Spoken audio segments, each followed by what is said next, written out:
Hello Hello အားလုံးပဲမင်္ဂလာပါဒီဟာလေးကကျတော့ဘုန်းတော်နီလာလေးပါရှင်ဒါလေးနီလာလေးပွင့်ကောက်လေးရမ်းလာရနော်ဒါလေးဆိုလို့ရှိရင်ငကက်ကလေးလုပ်လို့ရပါတယ်ရှင်ဒါလေးအရမ်းလာရနော်ဒါလေးပင်နက်ကလေးရှိလဲချိန်ပြမယ်ဒါလေးဆိုလို့ရှိရင်သူကအရည်လေးလဲလာတယ်ပေါ့နော်ဒါလေးဆိုလို့ရှိရင်ငကက်လို့ဝလို့ရှိရင်လည်းရမ်းလာပါတယ်ရှင်ဒါလေးကကျတော့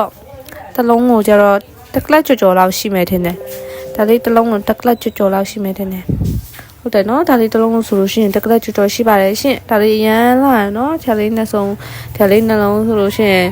ဈေးတွေကကျတော့9သိန်းခွဲလေးပါပဲရှင်ဒါလေးဈေးတွေက9သိန်းခွဲလေးပါခြေလို့ရှိရင်စီမလာခဲ့ပြီပေါ့နော်Hello，小薇来了，给你们看一下这个蓝宝石，很好看哦。它这个是，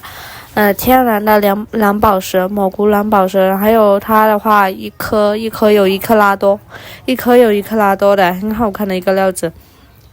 这2颗的话，它的价格是2000人民币，它2颗一起哦。2颗一起2000人民币，可以自己去镶嵌的，镶嵌耳钉也好，什么也好，很好看的哦。如果喜欢的话，可以来找小薇的，很好看的一个料子。